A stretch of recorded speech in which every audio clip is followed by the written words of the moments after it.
This video is sponsored by Cake Wallet, the easiest open source wallet to store Bitcoin, Monero, and Litecoin securely on mobile and desktop devices.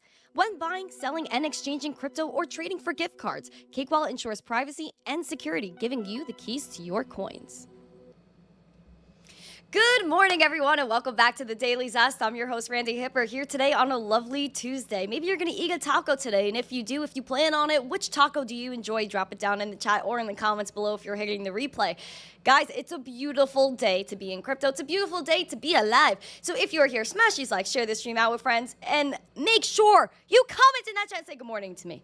I like knowing you're here. I like saying good morning to you. I like knowing that we're one big happy family and that you guys also checked out our more than lovely, splendid sponsors, both Cake Wallet and Market Cipher. Use code missteencrypto or code Zesty for 20% off that checkout with Market Cipher. Use that link. Use the zestiest codes of all codes. And I know I was talking yesterday about wallets. Open source. You need a Cake Wallet, man. I love Cake Wallet. Shout out to Vic. What an icon. He's very spicy on Twitter. I admire his spice. He's amazing. Shout out to Vic Sharm on the Cake Wallet team. Guys, we want those 125 likes, those 100 live viewers. I know we can do it. So let's pamp it up. You guys know we absolutely pamp it up on this channel. You know we pamp it up. Don't you know? All right. All right, let's say good morning to everyone. Live to Love said, good morning, just popped in. Hope to make it back before you finish up. I hope you do too. Much love, live to live. It's nice to see everybody here. Again, Gary Gensler is going to go live at 10 o'clock, so that's in 10 minutes. If you guys want me to find that live stream and get that up for you, if you guys want to watch Gary Gensler live, please put a 1 or a yes, and put a 2 if that's not your vibe and you just want to stick to the news. Let me know. We have Randy, Brian, nice to see you. My girl, Alexandra G. Oh, Mr. Anonymous, I mean not Mr. Anonymous, Mr. Minor. He's not here today, but he did happen to send me something before stream. So if you are watching it, then thank you. I appreciate it. We also have S-Dog, good morning to you. Who else? Pulse said, I could have sworn I was subbed. Pulse Former, you got to make sure you subscribe to the channel. Hit the subscribe. Stay zesty. So Safa Kid said, hi. Hello, Safa Kid. Good morning to you. Are you new, Safa Kid? Have I met you before? If you guys are new, always let me know that you're new. I like to acknowledge you. We have Ovalboard. Nice to see you. Who else is here? Lazarus, good morning, good morning. We have Mike Volmer, good morning to you. Chris Hanley said, Huckster checking in. You're funny. GT said, Gary Gensler is the real Huckster. I agree, I agree. We have All Set Miner, good morning to you. Always on your tweet. You're on your tweeter grind, All Set. We also have M2. MTC needs to guzzle the rest of that coffee so we could get going. Yes, yes, I did have some coffee this morning. Automatic Beats, good morning to you. Good morning to you. We have Crypto Music. Is that Crypto Music in the chat? I think so. I think so. Who else we have? Sophisticated, hello. Nice to see you guys. Chad, hello, Chad. There is a new Chris. Chris says, I'm new. Hello, Chris. Chris, I remember your PFP. I think I invited you here from the X.coms, didn't I? I feel like I did. It's very nice to see you. Safa Kid, I haven't seen your profile picture, but welcome, welcome, welcome. You said you're not new. I thought I'd make a mistake there. My bad. Much love to you. Tony, hi, nice to see you. I will make sure I remember Safa. I'm never forgetting you again. I'm never forgetting.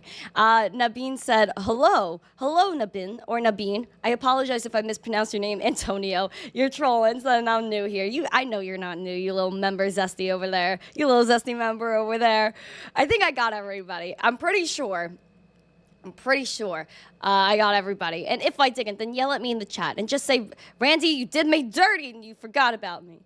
Okay, we're going to jump into the news. I know we only have around 8 minutes until Gary Gensler comes on. But again, if you guys could put a 1 or 2 in the chat, I only saw a few. I see we have majority 1s though. If you guys, again, want to see Gary Gensler in the live stream that he's going to be on, put a yes or a no in the chat. Thank you. And we have Ray K. Good morning to you. Layla says, I'm here. Hi, Layla. Hi, Ken on TikTok. We have Joe, Carmen Crypto. Thank you guys for coming. Jelly's dad says, have a good day. Thank you very much. I appreciate all the love. I really do. Wow. You guys are beautiful. Beautiful, beautiful. Let's get into the gorgeous bebels.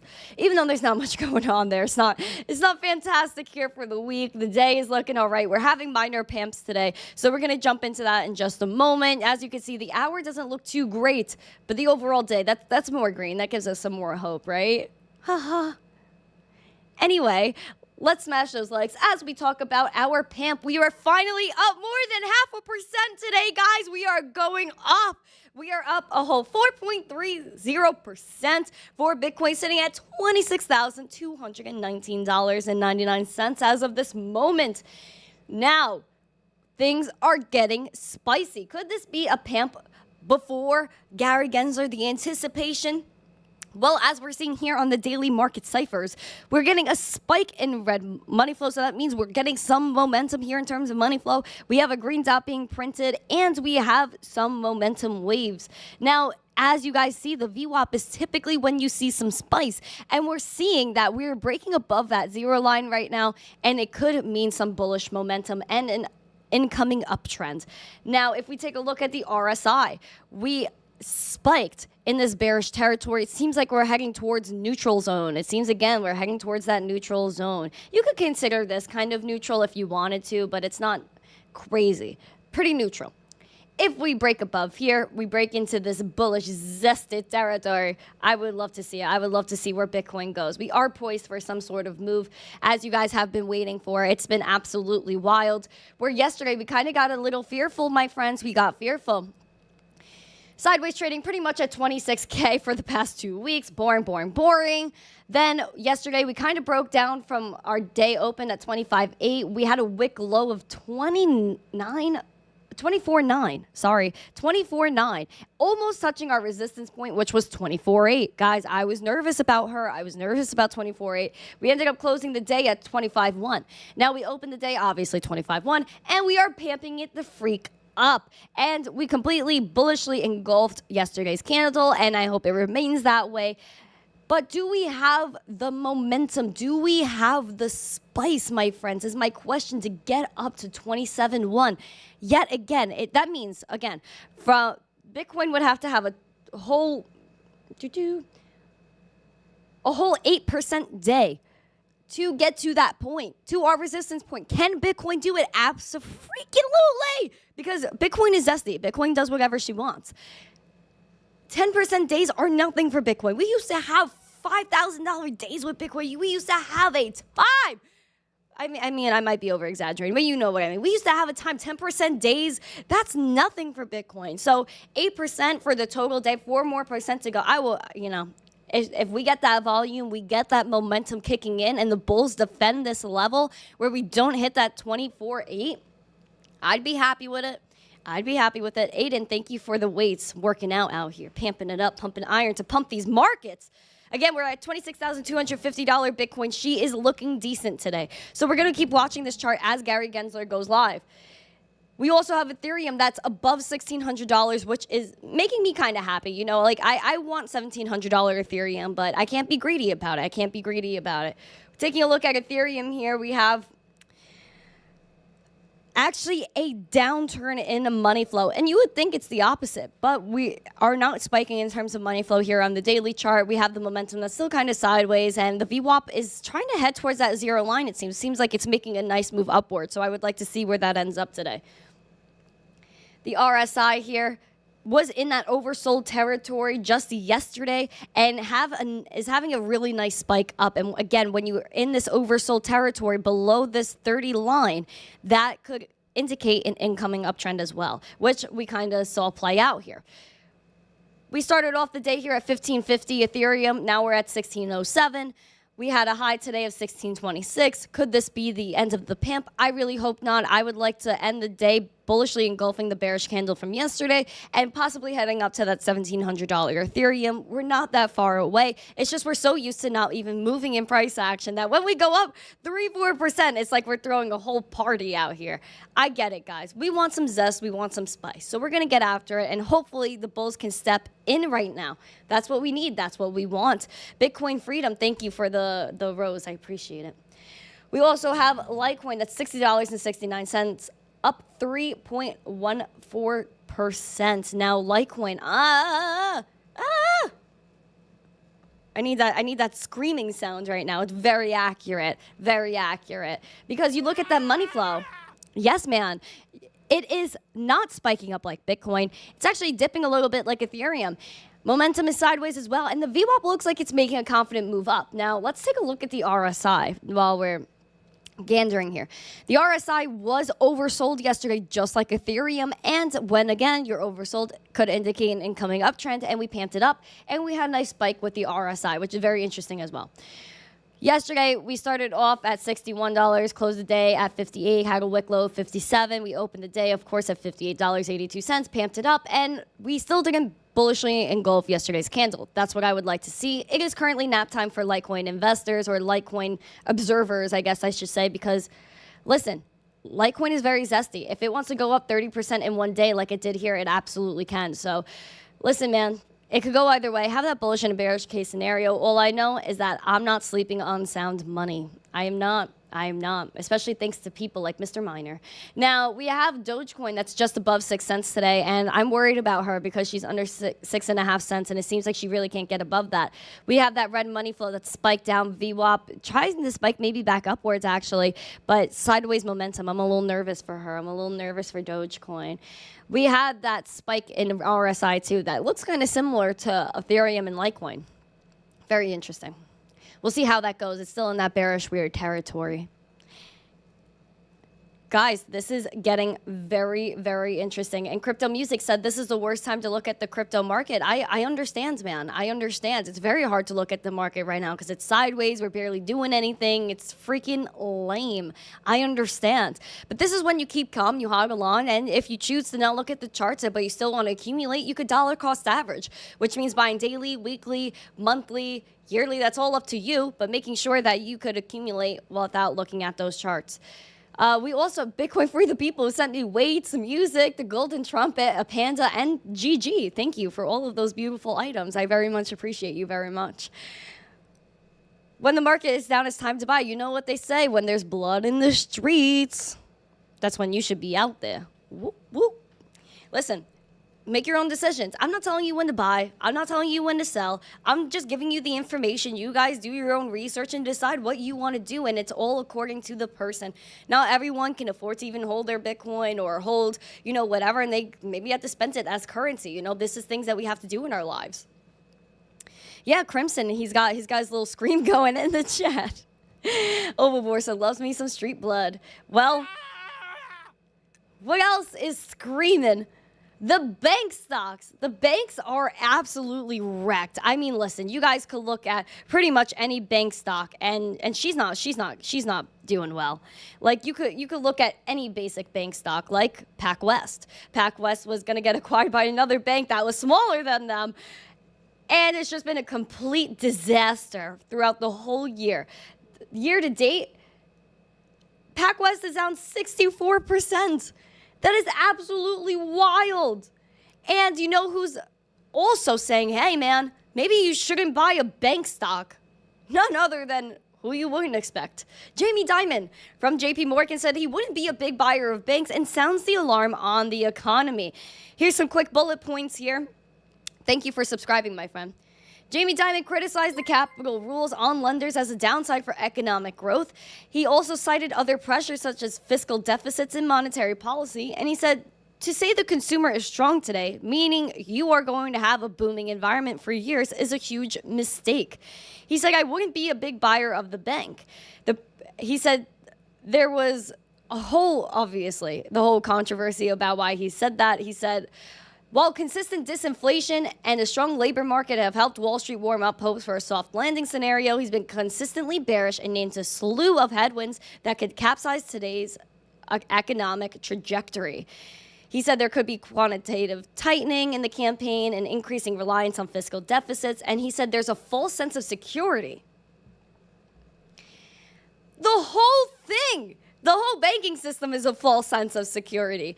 There are banks that are insolvent right now. It's just a matter of when they let you know they're insolvent.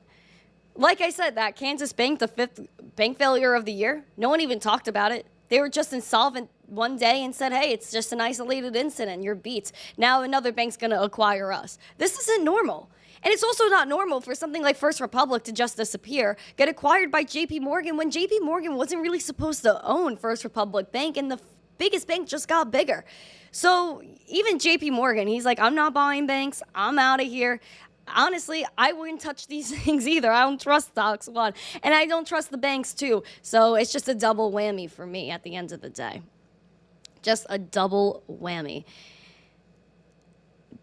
Now, if you guys haven't yet, smash these likes, share this stream out with friends. Again, we're the ones that have to share this stream out with others. YouTube does not do it. So please, guys, share the stream out with friends. Smash the like. You guys know what to do. Por favor. Help a girl out. Help a girl out. We also have some liquidation fears among us right now. Is Gary Gensler live yet? Let me just double check that right now. Watch live video. All right, I don't think we got anything yet. Oh, maybe we do. Are too slow to respond. It was 15 years ago this week that Lehman Brothers collapsed, putting us in the middle of a financial crisis because industry ran wild. Look at the private funds rule the SEC recently finalized. Private equity and hedge funds manage tens of trillions of dollars in assets at the end of last year for pension funds and endowments, now even some retirement savers. Private equity funds alone control somewhere between, this is incredible, and I use that word sparingly because it's overused, but where between 15 and 20% of our whole economy, private equity firms control that. That number is going up every year, but all the Americans whose savings are controlled by these opaque firms haven't been able to get much information about how they're using people's money. Fees, comparable performance data, independent audits, disclosure of conflicts. This is really important because we even talked about Bank of America. They just open accounts for you without your consent, use your data, and do whatever they want. And how do you know they're doing the right thing by you? So this is very important to even be brought up. And I'm very excited to see what Gary Gensler even says today. Now, if you guys want me to keep this on, let me know in the chat. Otherwise, then I could talk quickly about what the title is for today, which I feel like I should get into, which is the FTX possible liquidations, which is around $3.5 billion. Now, let's see. Bitcoin, of course, was dipping just below 25K. And we also see that at the end of last month, FTX held a total of $3.4 billion in digital assets, including $560 million in Bitcoin, $192 million in ETH, and $1.6 billion in Solana's native token Sol. And among others, Solana was dip and do because of this news. Well, my friends, people are saying that they think the market is focused on the FTX bankruptcy liquidation process, as well as Bitcoin recently trading heavily below the 200-day moving average. Now, this is someone else, Sam, who is an analyst at Swan Bitcoin, said traders could be front-running reports that FTX may palm off its digital assets and real estate holdings. Now, we do know that, again, there was a recovery of over $7 billion by FTX. Now, it's just a matter of, hey, are we ever going to get any of this back? The answer? I hope you do, but knowing him and FTX and all of this, all of that money is being paid to John Ray. It's being paid $1.5 million to be exact every month to all of the lawyers that are involved in this FTX saga. What's going to happen if, obviously, they dump all of this on the market? People are going to FOMO. They're not necessarily going to FOMO. People might FOMO and buy. But there's also going to be people that are scared and saying, oh my gosh, no, the market's going to dump because FTX is dumping. Good, let FTX clear their sheesh. Get out of here, dude. We don't want you having anything. We don't want you involved in anything. Which is why maybe Justin Sun wants to come in and save the day. We do know Justin Sun, he likes to get zesty. He likes to throw in offers every once in a while to buy this or buy that. We haven't really seen any of those come to fruition as of lately. However, Justin Sun, he's got his Tron blockchain, he's got his exchange, and now he's contemplating getting FTX's assets. He did Tweety Weedy. He said contemplating an offer for FTX's holding tokens and assets to reduce their selling impact on the crypto community. Let's unite to bolster our crypto ecosystem. So Justin Sun, he might put an offer in for FTX's holding tokens and assets to reduce their selling impact on the market. Do you think that Justin Sun is going to come and save us all from this $3.4 billion dump across Bitcoin, ETH, Solana, and FTT? If you guys didn't know, then we have another article for y'all because we get multiple sources. You guys could see here all of these holdings from FTX. And FTT makes up $529 million of the assets to be liquidated.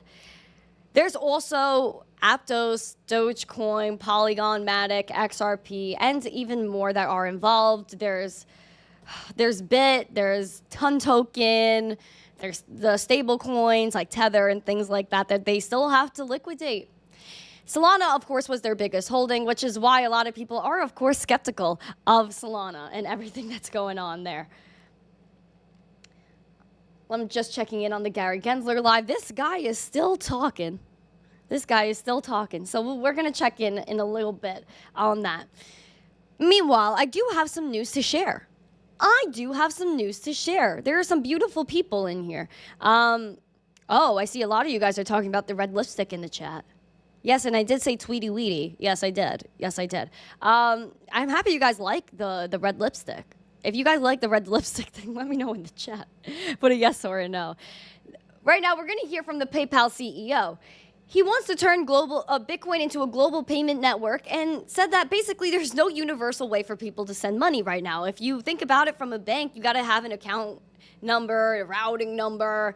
If you have PayPal, you can't send someone something from Venmo. There's a whole bunch of things that go into it. If you have Cash App, you can't send to Venmo. It's not really agnostic. Which is why something like Bitcoin is so amazing, that whether you're using an exchange to custody your funds, which you absolutely should not, never recommend, please don't do it, or you're just using another wallet on another platform, it doesn't matter. You're able to send and receive that cryptocurrency just with that address. It's beautiful. I love cryptocurrencies. Don't you guys love cryptocurrency? I don't know. I love this stuff, this magic internets. The PayPal CEO, he went in and commented. Of course, PayPal has been making their moves in the crypto space.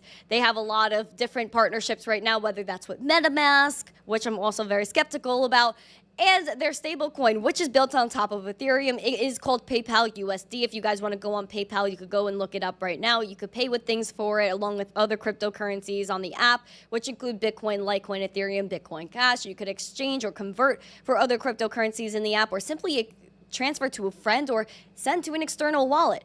The thing with the stablecoin is that it's completely programmable and controlled. Instead of it being a central bank digital currency, it's just a BTDC, a big tech digital currency, which is, again, something that they could freeze your assets and wipe it clean. Say, hey, man, we don't like what you're doing, especially because they have that misinformation policy that if they have, I don't like what you said, I don't like what you do for a living, then, hey, you're done. You don't get any money. Let's listen in. I'm also going to move myself so that way I'm not in the way. There we go.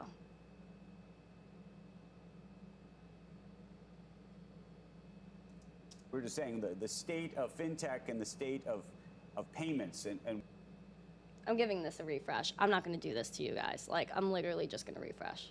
The state of fintech and the state of payments and where we really are. You're working on a new project. I shouldn't even say a new project, but a project around the Lightning Network, which is aimed at basically taking Bitcoin. You can explain it better than I can. Effectively, you take it off chain and then put it back on chain to make these transactions faster.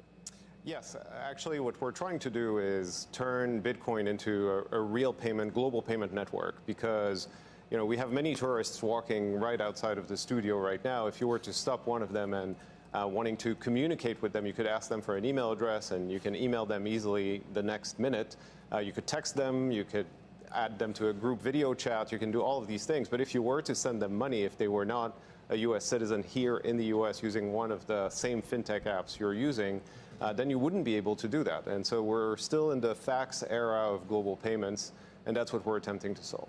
Right. Well, why is that so important, by the way? Because the truth is, I can use Venmo. I mean, others can use services that are connected to each other. Why is that such a terrible answer? So let's simplification, bro. That's the answer, Sorkin. Double click on that for a second. So you can use Venmo, but if someone is not using Venmo or is an international tourist walking right outside right now. But You right can't now, send if I them have an money. iPhone and I want to message somebody, I mean, if I don't have WhatsApp and somebody wants to WhatsApp me, they have to get the WhatsApp app. But you have text, which is universal, where you can actually communicate and reach out to anyone you want in the world with one simple addressing scheme, which is a phone number, which is human readable.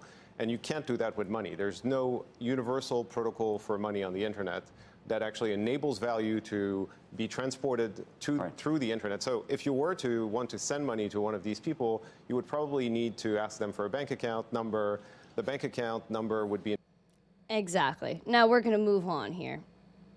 You think the value of Bitcoin needs to or can move up if it's actually a currency? Meaning, I've always made the argument the currency problem is if you think Bitcoin is going 30 or 50 or $60,000, there's no way I'm going to spend it on a pizza or on anything, frankly. If I think it's going to go down, by the way, I might spend it immediately. So our view is actually that Bitcoin is not the currency that people will use to buy things, but a fragment of a Bitcoin on top of Lightning is like a small data packet on the internet, only for value. And so you can exchange at the edges of the network and send dollars to someone that will receive Japanese yen on the other side, or send dollars to someone who will receive euros on the other side. And the actual net settlement layer that is used is basically Bitcoin, Lightning, and it settles in real time, cash final, and at a very, very low cost. There we go. Real-time settlements without the intermediaries, which is so beautiful. Now, again, I think Lightning, we could debate Lightning all we want, but it is something that is very beneficial, right? It's something that enables these real-world payments, something that is instant, something that is cheap. We like cheap, we like fast, we like easy, especially when I'm thinking Gen Z, the future of money. I want to be able to go to a store, they scan my phone or I scan a QR code and I dip. I don't have to worry about waiting there, waiting for the transaction to confirm. That's it. Now, Lightning Network, I think it's hard to scale Lightning Network just because that I've learned recently through some miners, thank you miners, that you need a lot of liquidity. You basically have to hold the liquidity to kind of cover the transactions. If you're a Lightning node person, if you host a Lightning node, that is very costly.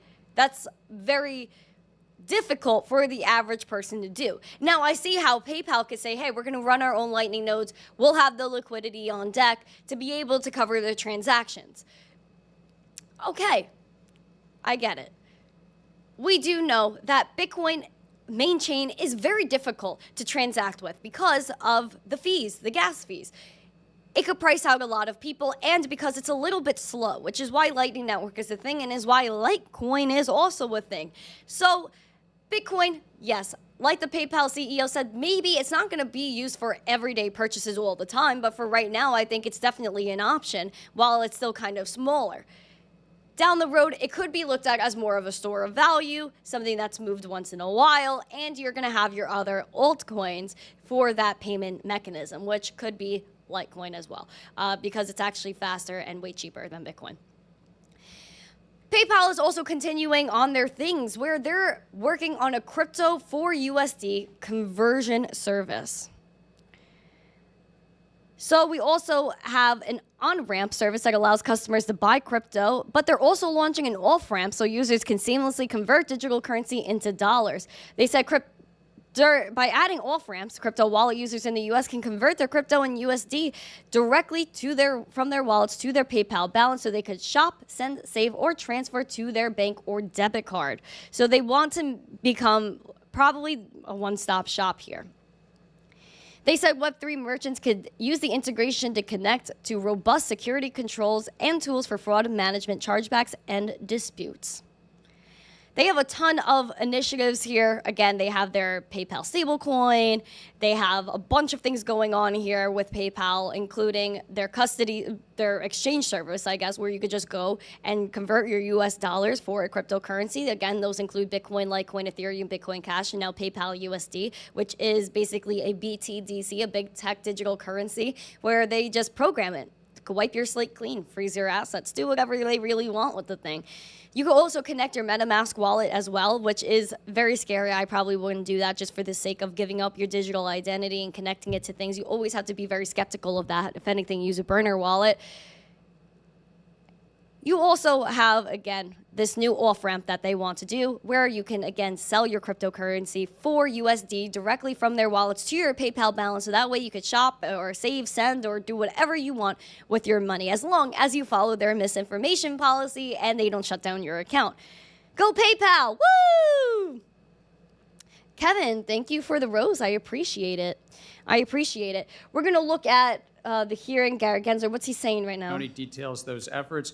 We're working to help lower cost, increase access, and promote financial stability. And each of the proposals we've made in the last 2 years further that three-part mission as laid out by Congress. Our Division of Economic Risk Analysis provides robust economic analysis, and it considers the costs and the benefits as well as the effects on efficiency, competition, and capital formation. And we greatly benefit from public input regarding the economics, the policies themselves, and the SEC's legal authority. Now, in the last 2 years, we've actually provided the public ample time to comment, with an average of 70 days to comment from the time we put a proposal and we publish it on our website. Since January of 22, we've actually set in place that there's a minimum of 60 days and sometimes as long as 100 days from when it's posted on the website. When comment periods close, though, we often continue to get additional comments through meetings and otherwise, which staff consider as well. And based on the feedback, the staff and the commission. All right, Gary's boring me. We're out. We're going to talk about some drama right now while Gary's out here. Yes, he's the honorable Gary Gensler. So I wanted to just tune in and make sure I wasn't missing anything there, but he's boring. So we're going to move on. I want to hear something about crypto. So we got to cover some things. We have 69 people watching, which is very interesting, and we have 60 likes. Let's get those 100 likes, 100 live viewers. We're going to talk about some drama that's concerning on crypto Twitter before we jump into some news from Gary Gensler. We did have a statement from Hit Network yesterday concerning the BitBoy crypto, Ben Armstrong, Hit Network drama. If you guys haven't seen, there was this post put out by Hit Network yesterday saying, BitBoy Crypto is now Discover Crypto. We're in this together. We support Ben Armstrong. We wish him the best, and we are moving forward. As you guys can see, TJ over here, he had the whole squad lined up behind him. What a video that was. I do wonder what's happening to the lizard Gary that's in the office. I hope little lizard Gary is okay. But yeah, so that was a little bit of something. And we did see that during the video, they kind of took quotes from Ben Armstrong. He's not BitBoy. BitBoy is dead. In the video, they did include that as well, how Ben Armstrong did say BitBoy is dead. There is no BitBoy crypto anymore without me. They're done. They said in that video, all right, well, now we're rebranding. They are now Discover Crypto. And I was like, oh, sheesh. What a move. Ben Armstrong did warn in his last video on his new YouTube channel that they, again, did have a plan for what the future of BitBoy crypto was going to be now that Ben was not a part of it. Apparently, there were supposed to be more talks. There was a talk last week between Ben Armstrong and Hit Network. Maybe that didn't go well considering this is how it all went. Ben Armstrong did post this yesterday following that video. And basically, I believe this is what Julius Caesar said when he was getting stabbed to death. And basically backstabbed. So basically that's what Ben is trying to imply, that he has been backstabbed and that he feels like maybe, I don't know, a little hurt. He built this entire brand. And it's, again, one of the biggest brands in the space. And for them to break up like this and it just be good one day and then gone the next, it's a lot. It's a lot. Now, both sides said there's going to be some dirty laundry that is aired out, including some ex-employees that have commented actually on Ben's tweet saying, not so fun when it happens to you, huh? So there's going to be a lot of things that actually maybe come out after this. It's very weird. Yes, that is true. It's very weird. who's right, who's wrong. I don't think any of us really know the real story, which is something that I believe it was AJ pointed out that works there. And he's like, yeah, like, you guys don't know the real story. And he's correct, we don't. All we know is what's public information. Of course, there was a YouTuber, and that also leaked the email breaking this news, which is Randi, drama queen. He loves to start drama. And he was talking about how there's going to be a Bitboy crypto lawsuit. I didn't see anything about that, so I know there were some things in the chat about that. I don't know anything about it. I haven't heard anything about it. Could just be clickbait, which is not unusual there. So make sure you guys watch out for this. Don't be too mean on either side. We still do not know the truth. We just know that, again, Ben was streaming on Bitboy Crypto one day, and then on Friday, then by Sunday, we all got emails, and it was all done. And they said this was the only path forward because of the endurance that the hit network, I guess, had to deal with concerning Ben, but we, again, don't know the real story. We don't. So we have to wait for that, and we're going to see. Ben Armstrong said he's going to have a new YouTube channel. He was supposed to stream maybe yesterday or today, competing right against a hit network and the Discover Crypto channel, where they have their 11:30 show, their 5 p.m., their 11:30 a.m. Eastern show, their 5 p.m. Eastern show. He's going to stream both times right against them, kind of like a WWE, what was it, WCW thing? Was it WWE versus WCW? Was that the competition where they directly went against each other, Hulk Hogan and the Bros? That's kind of what this is. So we're going to see how that all turns out. And I hope, again, like, I wish nothing but the best for people. All I want is love and positivity in this space, and this is just absolutely ridiculous at this point. It's such a soap opera. And what I care about is the children as well. Ben has children. He has a wife. Hit Network, TJ, all those people have children and babies, like a lot of new babies, little babies. I hope everything's okay, just for the baby's sake. And everybody that's working there, I mean, sheesh, you know, they had jobs and they are still trying to maintain their jobs. So it's like, you know, it's very hard, you know, for them to, I guess, choose side. I mean, it must be difficult for them. Honestly, I'm not giving any opinions. It's just the facts. It's just what's out there. This is all public information. Jesus, thank you for the roses. Red, thank you for the roses. Kevin, thank you for the roses. What's going on, guys? This is like a little bouquet thing over here. Thank you. I appreciate it. Thank you. Chad Gable killed the game last night. Now, that's that. And I'm thinking about little Gary, the lizard in the office there. So, man, Hucksters, we do have some Gary Gensler news. Fraudsters. Of course, he interrupts me. Scam artists. Ponzi schemes. Of course, Gary interrupts me. Can't help it with the hucksters, fraudsters, scam artists, Ponzi schemes. Wah. Gary Gensler, he's returning to his crypto grievances right before his hearing, which is happening right now. Is happening right now. And he said this yesterday. So let's just jump into what he was talking about before this hearing. You're welcome. Oh. Thank you. You're welcome. Thank you. You're welcome. You and Frankie should start a power network. Candle.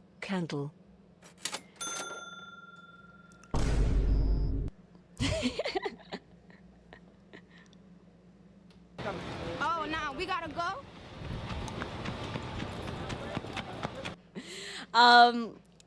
That's some drama right there, Dave. That's some drama right there. I think Frankie's a cool dude. I think Frankie Candles is a cool dude. I think he's honestly just caught in the middle of all this craziness. Bro just wanted to stream his charts and be a Frankie Candle with the sauce from New York. He is a Brooklyn bro, and I wish nothing from it for nothing but the best for him, to be honest. But yeah, there's a lot of things going on. A lot of people reaching out about that type of thing right now. Oh, Ruddy Potts being a member for 5 months. They said, let's go, 100 likes. Yes, pamp it up, my friend. Woo! Yes, guys, let's pamp it up. Let's get those 100 likes. We need 26 more. Hi, Morty, over there on TikToks. All right. Gary Gensler. Let's scroll. He said, given this industry's wide-ranging non-compliance with the securities laws, it's not surprising that we've seen many problems in these markets. He said the vast majority of crypto tokens will likely meet the investment contract test, according to the testimony. Given that most crypto tokens are subject to securities laws, it follows that most crypto intermediaries have to comply with crypto securities laws as well. This comes after the Ripple and XRP case, and Gary is just hurt. He thinks we're hucksters, fraudsters, scam artists, whatever. Fraudsters, scam artists, Ponzi schemes. That's constantly what Gary is about. Gary does not care about us. He cared about his own bags back when he was teaching at MIT, saying he loved Algorand. That 75% of the crypto market were just commodities, cash, crypto. That Bitcoin, Litecoin, and Ethereum, Bitcoin Cash are all commodities and not securities. Yet, he also wanted to work with CZ Binance and be an advisor for Binance back in 2019 and 2018. Right before he became chair of the SEC. All of a sudden, Gary Gensler gets into the office, he puts on his suit, and he becomes a different bro. He starts saying that crypto is horrible, everything's a security, won't even identify if Ethereum is a commodity or security, yet PayPal has a fully regulated stablecoin built on top of Ethereum. We have not one, but 2 ETF filings for Ethereum. Man, if you ask me, things are getting quite spicy, and Gary Gensler is getting backed into a corner, which is why we are going to check back in on his little stream. Gary, speak up. Don't be shy now. Don't be shy in now. our capital markets, and certainly we're well aware of these matters, but I can't speak about specific possible investigations or even confirm or deny whether we have them, because it protects the markets. That when we sometimes close an investigation and we don't find something, but certainly we could follow up staff about the specific questions about data. All right. Am I hearing you say, though, I do believe I'm hearing you say that there could be an investigation underway, but you can't give data about it. But if there is an investigation underway into these matters, and if that investigation finds answers, is that information not going to be made available to the public? Wrecked. We only make information as a result of any investigation public if we either settle or bring charges in competent courts. And that really helps protect the public and protects individuals when we don't bring charges. Well, then investors and, frankly, Congress to know whether you have even undertaken such an investigation or whether such an investigation has resulted in any outcome. Again, part of, I think, the trust in our capital markets is being a cop on the beat, but also when we close investigations that do not result in either litigation or a settlement, that's really between... Give us a real answer, Gary. Come on, man. That it's been closed, and they have a right to say if it's been closed or not. Thank you, Senator Crapo. You can follow up, obviously, with written questions. I see that my time has expired. I will be following up with you on this issue, Chairman Gensler. I look forward to it, Senator, and just let us know when you'd like to. Thank you, Senator Crapo. This week is the 15th anniversary, Mr. Chair, of the collapse of Lehman Brothers, as we've discussed. The 2008 financial crisis showed us all how everyday people can have their lives turned upside down due to Wall Street greed. Now Wall Street's pushing back on your attempts to make them tell investors the real facts about their businesses. What steps is FEC taking, are you taking to ensure? All right. Man, Gary Gensler, man, he didn't say a word. They were like, oh, if there's an investigation, will you tell us? No. If there's a result, will you let us know? Nah.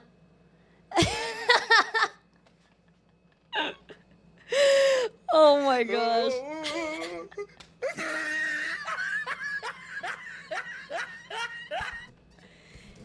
He said it's all to protect the market. So basically, they do all of these things, the SEC, behind closed doors, all for the sake of the market.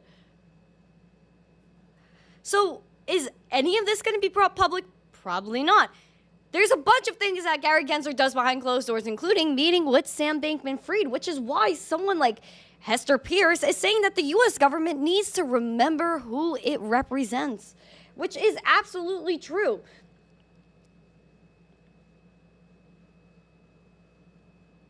Let's see what's happening. Also charitable endowment. Measured, as you said, well over $20 trillion of assets. Well, standing on one side are the investors, and those investors often are pension funds, and the workers and the teachers and fighters in your districts and your states benefit. And so it's really, we proposed and we finalized based on public comment rules to bring greater transparency about the fees, the performance, and what's called side letters that these private fund advisors have in this marketplace. And that helps promote competition. I mean, that helps promote, really the efficiency of the market. And if the costs come down, that means the returns for retirees goes up. Thank you. As promised to Senator Tester, there will be at least one question, a series of questions about digital assets and crypto. Let's Frauds go. and scams in the crypto markets cost consumer millions. Decades ago, the same kinds of problems were all over Wall Street. Unscrupulous promoters pushed investments in speculative or even bogus companies in some cases. Investors cashed out, putting their interests ahead of their clients' interests. We cleaned up our markets through investor protections like strong disclosures, conflict of interest rules, always a work in progress. All right, guys, this is the time we want to see. This is what we want to see. In transparency and integrity. Question, Chair Gensler, if crypto markets lived up to the investor protection principles we have in other markets, would that help protect Americans from the crypto abuses that cost consumers billions? If they were to live up to the investor protection built into their current laws, it would help investors. But right now, unfortunately, there's significant non-compliance, and it's a field which is rife with fraud, abuse, and misconduct. Thank you. Senator Warren and I have introduced our bill to create comprehensive standards in workforce disclosure because we know the investment in worker development and training is critical to so many industries. I'll be entering a question for the record on that important issue, and I think that Senator Warner will be asking about that later. Last question. Majority of the largest companies already disclose information about climate and greenhouse gas emissions on a voluntary basis. They do so because investors demand that information, but without a clear standard, that information is not easily digestible and is not comparable across companies. What is the SEC's role in making, what is your role in making these disclosures, which, as I said, investors are clamoring for, making these disclosures useful and able to be compared and analyzed? It's a role that Congress gave us over the decades to help investors be able to compare information that companies are putting out, and it's about material information. And investors, as you rightly said, are making decisions today based on the climate risk disclosures, including greenhouse gas disclosures of the major companies in America. That's already happening. And so our role is just to bring some comparability and consistency to this. And that's what we put out a proposal. We got over 16,000 comments. Like other rules, we're likely to make adjustments. Like the discussion I had with Senator Tester, particularly, we got a lot of comments around what's called Scope 3 disclosures, and that's what we're trying to move forward on. Thank you, Chair.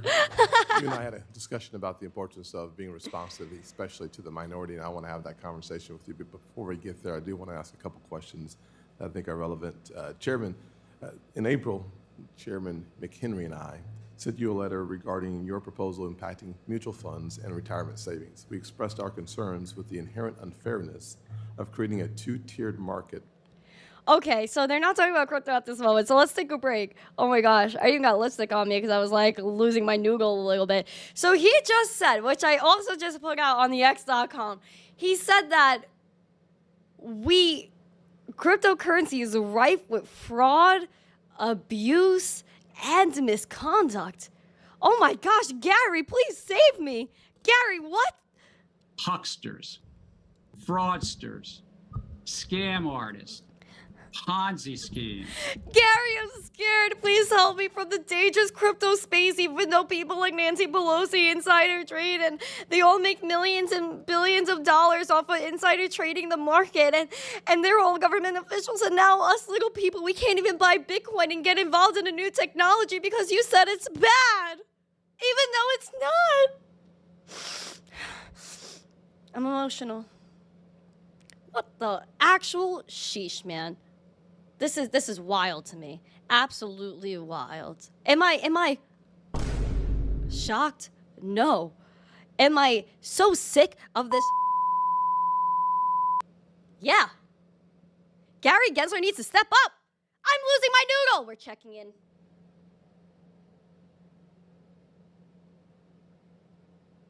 From a mutual fund, that the remaining shareholders in that mutual fund aren't bearing what's called dilution. We got a lot of comments, including your letter with Chair McHenry, which we appreciate. And we'll make considered choices based on the economics and, as you said, based upon ensuring that investors' interests come first. I think it's incredibly important, and I bring that up because as a guy who used to sell mutual funds, I see the challenges that will be presented to customers who are purchasing those mutual funds, and frankly, the two-tiered system that I'm talking about. But relatedly, despite your reassurances that the public, especially the millions of everyday investors most directly impacted by these proposals, would have sufficient opportunity to provide feedback through the notice and comment process, your agency provided just over 90 days to sift through nearly 1,700 pages of 4 proposed rules wrapped into one proposal. This same proposal included roughly 1,200 questions from your staff for industry feedback. If you have over 1,000 questions, I fail to see how you can say with a straight face that you have issued a proposed rule and not a request for information. Do you think 90 days is a reasonable amount of time for the average investor or small business to digest a complex proposal that includes 4 rulemakings, including by answering roughly 1,200 questions, again, in just 90 days? I feel very proud of the agency and the work to comply with the Administrative Procedures Act, to seek that public comment in the equity market proposals. As you mentioned, we voted them in December of last year. We kept the public comment file open until March, the end of March, so 100+ days from when we put it on our website. And we continue to get meetings and comments, and the staff takes those into consideration as well. I'll just say that 1,200 questions for small businesses, investors to answer in a 90-day window seems a bit of a high bar. But the Dodd-Frank Act required about 400 rules from financial regulators, and 67 of those would come from the SEC. Today, it seems like we are living in the twilight zone, asking people to comply to unrealistic timeframes with too many questions. That's because the SEC does not care about the average person, so they don't care if they answer the questions. Markets under your leadership, the SEC has put forward 47 proposals, adopted 22 of them in the first several months of your leadership.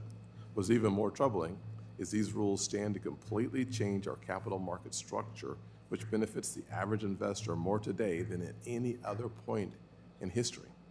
The breakneck pace you are pumping out regulations should not be applauded. The regulations the SEC has proposed under your leadership are unjustified and are sowing discord and confusion for industry and market participants alike. Oh, damn. How do you square your mission, which includes maintaining fair, orderly, and efficient markets, with the upheaval of market functioning you aim to create? Now, I only have 10 seconds for your answer because he's getting ready to cut me off. I thank you. I would note we take our 3-part mission very seriously, but Bloomberg Law recently wrote an article that said we're actually behind 3 predecessors, Chair Clayton, Chair Shapiro, and Chair Pitt, that in those 22 final rules, that we're 4th out of all 3 of my predecessors did more final rules in their first 2 years and 4 months. We take this very seriously. We're not working against a clock. It tends to take 12 to 24 months. If we were to finalize a rule, we've reopened 18 of the rules. There will be changes in most of these rules based on public comment and economic feedback. Thank you. I know that Thank you. over time. Thank you for your Senator Menendez. Senator Menendez of New Jersey is recognized. Thank you. The use of artificial intelligence is becoming increasingly prominent in a number of industries, including the financial sector. The tools can provide enormous benefits to investors, but they also come with a variety of potential. Did he answer any question just now? No, he didn't. Not one. Not one. Potential risks you can see as AI tools become more widely used in the capital markets? Predictive data analytics and artificial intelligence already have been used, and used extensively in finance, even before the recent ChatGPT. It's used in robo-advising and in brokerage apps, but it's also used by large, sophisticated investors who may be listening to this testimony right here and having computers analyze it and making market decisions. That's called sentiment analysis. But they also drive efficiency in the capital markets, good efficiency in the capital markets on account opening documentation and compliance, and insurance companies are using it to also to do claims processing, to comply with anti-money laundering. I think there are some risks, though. There are some risks in our capital markets, some which could lead to conflicts in the market, and we put out a proposal to address those conflicts, some that are harder to grapple with. There may well be that the financial crisis in a number of years or in 10 years is because we find everybody in the mortgage market may be relying on one model, and we all go, my gosh, I didn't realize there was one AI model. I want to point to something you previously commented on, which, and I'll quote it, the challenges of explainability may mask underlying systemic racism and bias in AI predictive models. Minorities already face disproportionate trouble in accessing capital, and poorly built AI tools have the potential to entrench or expand those gaps. So it seems to me that while Not one answered question, guys. I think this is pretty wild, which also brings us to what Hester Pierce said, which over the weekend at Permissionless said that the government develops its own interests and starts to forget that it represents the people's view on things. Tom Emmer jumps in and said it's not good that, of course, Gary Gensler is disrupting everything. And he said the question is, will crypto innovation happen here in this country, or are we going to push it out? They said what we started to see with Ripple and now what we're seeing with Coinbase is that these companies are willing to pay the fees because they think that the agency interpretation is wrong. And what we're starting to find is that the courts are siding against the agencies. And so I think that makes the industry's position a lot stronger. Of course, we're looking to increase our zest here in the space. This is wild what's happening now, where Gary Gensler is not answering one freaking question at his hearing, where we're just trying to find out what a digital asset is and what we could do in the crypto space to innovate in this country, yet we can't even get anywhere, where we are going to have some problems, especially when the courts are starting to turn on Gary Gensler and the SEC with the Ripple case, with Grayscale, where they were trying to deny Grayscale's conversion for their GBTC trust into a spot Bitcoin ETF. Grayscale won their case, and now we're just waiting on the SEC to say, hey, man, this is where it's all going to go, and the conversion is going to go through. They don't have any reason to appeal to Ripple. They don't have a reason to stop the GBTC trust conversion into a spot Bitcoin ETF. All of this, like you guys are saying in chat, is all smoke and mirrors. He just blah, blah, blah, like Roz is saying, just blah, blah, blah. We're going to check in on him again and see what he's saying, if there's any sort of new news.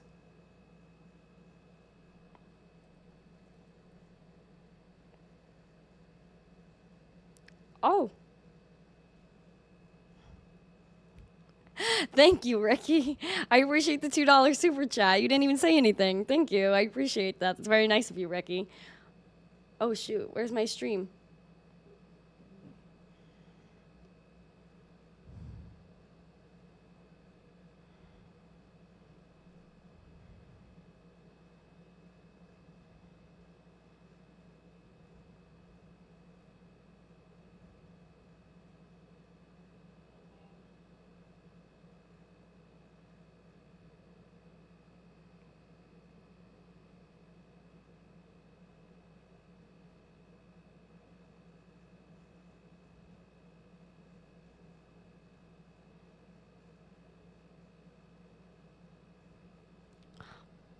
are necessary. Let me know if the Because when I audio is look good, at guys. the It should be Consumer on. Federation of Americans saying the negative impacts this rule could have, Yeah, we're retirement good. savers in particular would be adversely affected by the proposal. Much better with no sound. Comes to mind is, okay, what was the The analysis, thank you. The analysis was based upon some real events. In the spring of 2020, as COVID was breaking out and the pandemic was breaking out, many funds in that stressed time were getting redemptions. People were pulling out of the funds, and some of those funds were then calling up the Federal Reserve and the SEC saying, we need support here, because there were such rapid redemptions and a fear of those rapid redemptions. And so it's trying to address some of those things, and the law says that we should look at things to make sure that a fund's price, when somebody redeems, doesn't dilute the remaining shareholders. So it's looking at that and looking at that very closely. But again, we've heard comments. We tend to make adjustments along the way based upon those comments. We're taking those comments seriously from you, Senator, from other senators who have raised this, and of course, CFA and others. Mr. Chairman, Senator, my time's out. I just time want to has say, expired. I don't. I'm trying to I just keep want to people say to 5 that minutes today, we're okay. going to look, I'm going to follow up with questions for the record. Good. Thank you, Senator Menendez. Senator Rounds.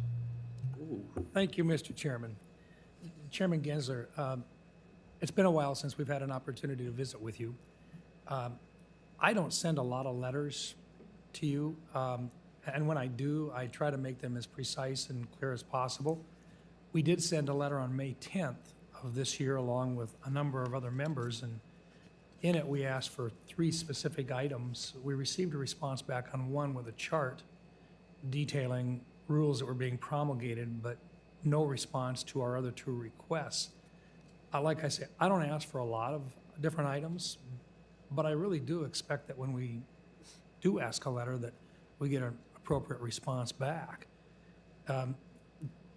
Ranking Member Scott had basically said that he didn't feel that you were being responsive. And my question to you is that a there surprise? a policy that you have with regard to requests for information from the minority on the committee versus the majority on the committee? One, I'd like to look and meet with you and see what the questions were. I'm glad to follow up and meet with you in person or over the phone if you wish. But we are responsive to individual members, to their questions, often policy and other questions that we respond to. We do, if there's an oversight request, that comes, as I understand it, from the rules of the Senate and the rules of the House, generally from the committee and the majority. But in terms of the day-to-day questions, we like to engage with you as you wish. As I say, I don't ask for a lot, but when I do, I really do expect that we'll get a response back pretty clear on our requests. We didn't to the May 10th letter, and I will follow up with you, sir, because I think it's important. In this particular case, we were concerned about the pretty aggressive rule-making attempts that you have right now. In fact, you have 48 new ones, and I think a total of 60 that you were working through. And let me just play with one of them for just a minute. The technology clearly has played a central role to expanding the market access for Is he going to institutional answer a and retail question? investors. You have said yourself that we can use technology to make finance more inclusive and more accessible. However, you have not brought that attitude to the Commission, as is evident by the SEC's new predictive data analytics proposal. Although in name, the proposal is targeted at emerging technology like AI and machine learning, the proposal creates a restrictive regulatory regime that will govern any analytics tool and is inconsistent with decades of legal and Commission precedent regarding the handling of conflict of interest, including the Commission's own fiduciary interpretation and regulatory best interest from as recently as 2019. I echo the comments of Commissioner Peirce that the new predictive data analytics proposal reveals the Commission's rather hostile attitude towards technology, or at least it appears an ignorance towards it. Mr. Chairman, was this rule intended to encompass essentially all computational tools, not just AI and machine learning? It's actually technology neutral, and this is an important concept. Is like if an investment advisor, think about a robo-advisor, is telling you their advice, and it's only based on your family and your well-being and so forth, great, thumbs up. But if they're also taking into account their own interests, their profits, their revenues, and the like, therein lies a potential conflict. And whether they're using machine learning or they're using some other data analytics, predictive data analytics, there may be a conflict there, and then this proposal was to get public feedback on how to, in essence, neutralize those conflicts and address those conflicts. Have you received a lot of responses back? We are. I think the comment period might close October 10th, so it's a open comment period right now. But I would anticipate we'd get a lot of comment, particularly after the so-called gamification, the focus in early 21 on brokers using prompts to. I'm hoping that you take a look at that and that we hear more about it before you make a final determination. And also, Mr. Gensler, Chairman Gensler, earlier this year, the Commission proposed the Safeguarding Advisory Client Assets Rule, which, as drafted, would ultimately transform the way in which a bank holds client cash. Ooh. Requiring cash to be segregated marks a fundamental shift from current banking practices and, for the first time, would broadly require banks to segregate client cash deposits. My concern is that the SEC is inserting itself into matters at the core of the banking system, deposits, credit, payments, and specifically within the jurisdiction of prudential regulators. My question is, does the SEC have the authority to regulate custodial banks?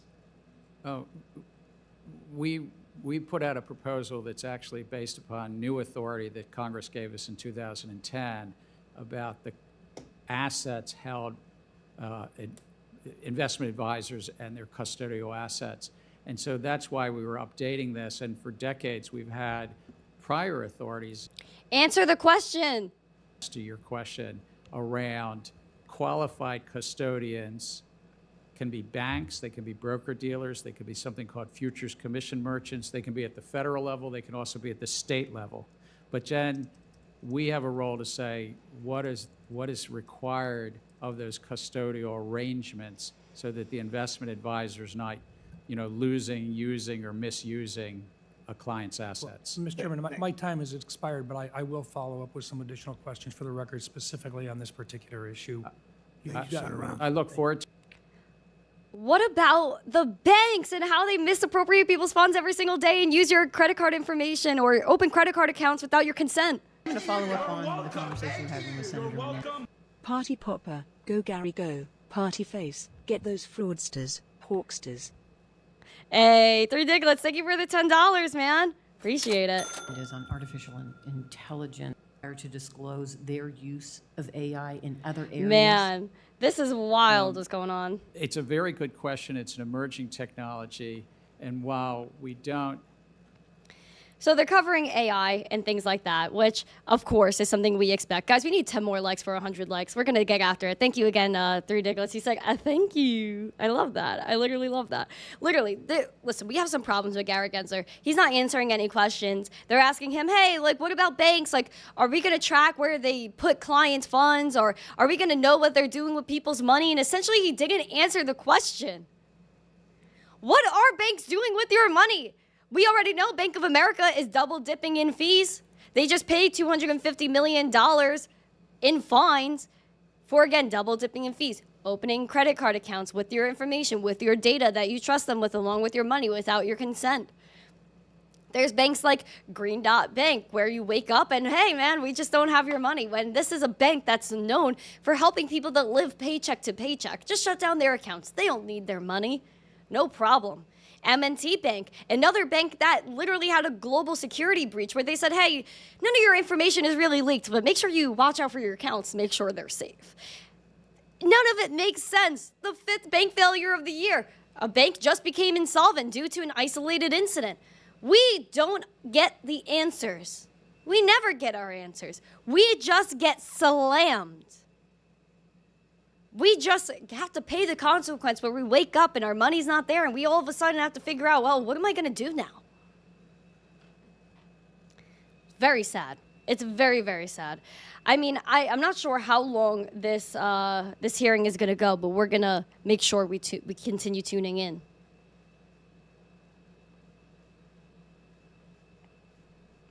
To look for patterns in the market, and I know that some of the self-regulatory organizations do as well. It's one of the reasons that why we've asked Congress for greater funding this year in 2024 to help build up our technology budget. for the emerging technologies. And thank you. And last time we talked, I'm going to jump to cryptocurrencies. Let's go. The enforcement that you are undertaking with respect to crypto. There was a challenge at the time because you were understaffed. Do you feel comfortable now that you have the staff that you need, particularly on the enforcement side when it comes to the fraud? With that record unfortunately we're funding. seeing, related to some crypto? I would widen it out. The agency is only 3% larger than we were 7 years ago. So I would say, no, we're not large enough as an agency, given that the markets have grown 50 to 70% in terms of activity, complexity, et cetera, during that time. In terms of crypto, more narrowly, I've been around finance for 44 years now, I guess, and I've never seen a field that's so rife with misconduct. It's daunting. Oh my gosh. And then let me jump No to question clawbacks answered. of executive compensation. We have seen that when a company fails, thousands of people we know can lose their jobs and investors lose their money. Yet too often, unfortunately, we see the CEO and executives walk away with millions in stock options and salaries. So can you expand on the SEC's recently completed rules on executive compensation, and how is the SEC improving rules that limit insiders' ability to trade and sell stock? So we've done a number of things. 2 were mandated by Congress. One was called clawbacks. The Congress mandated that if there was erroneously produced financials and an executive got paid based on that, they've got to give that money back to the company when the financials are revised. What? 2 was something called pay for performance. Again, Congress mandated it, and 12 years later it hadn't been done. We got that done. But a third thing as well was something called, it was about how executives sold their stock to the public and that they get in compensation. And we basically at its core said that you had to wait at least until the next quarter's financial results were published. You had to have at least a 90-day cooling off period. To follow the plan, it's got to be kind of on automatic pilot, and then at least 90 days had to go by before you could sell. Why is he laughing? And that only went into effect about 6 months ago. Thank you. Thank you, Mr. Chairman. Thank you, Senator Cortez Masto. As I mentioned at the outset of the hearing, we are more strictly enforcing than I normally do the 5-minute rule because there are, it looks like 20 members showing up. So Senator Tillis is recognized from his office.